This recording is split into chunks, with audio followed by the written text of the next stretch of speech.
Guillaume Garrigue, conseiller municipal délégué au transport, aux nouvelles mobilités, au plan piéton et vélo métropolitain et conseiller métropolitain.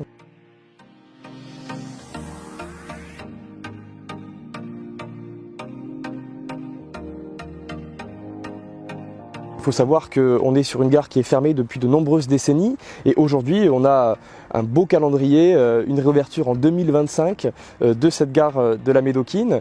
Une réouverture de la gare de la Médokine qui s'accompagnera en plus d'une desserte renforcée avec 2 lignes de RER métropolitain. Une première ligne qui reliera Libourne, Talence et Arcachon. On sera ici à peu près à 35-40 minutes de la gare de Libourne et à peu près à 50 minutes de la gare d'Arcachon. Et puis une seconde ligne de RER métropolitain qui reliera Bordeaux-Saint-Jean, la gare de la Médokine et Mâcon, avec effectivement une offre de transport qui nous reliera à tout le cadran nord-ouest de la métropole et puis au Médoc. Et une gare qui fera la part belle à la mobilité, à l'intermodalité avec un réseau de bus renforcé et puis un accès facilité en vélo.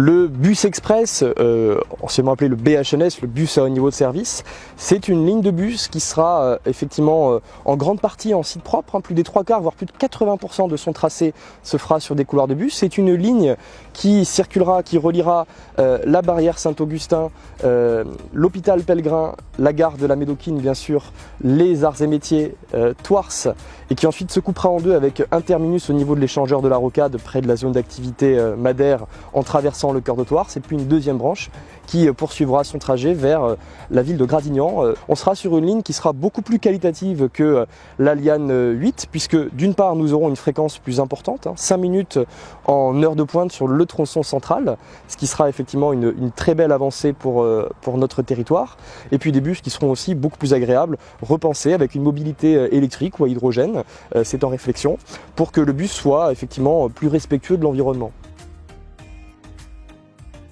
Notre objectif, il est évidemment de créer de nouvelles pistes cyclables. On a des travaux qui sont en cours. Vous avez certainement pu observer les travaux de la rue Georges Lasserre qui accueillera une très belle piste cyclable. Notre objectif, il est bien là d'augmenter, d'accroître les espaces en site propre pour les vélos. Il faut aussi améliorer la place du vélo dans la ville, aux intersections, limiter la vitesse sur certains carrefours qui peuvent rendre la circulation à vélo dangereuse. C'est aussi augmenter effectivement les différents points de stationnement des vélos, vous connaissez effectivement notre stratégie en matière d'équipement en box sécurisé. Voilà l'essentiel de ce que nous souhaitons mener, et donc oui, nous allons poursuivre cette stratégie.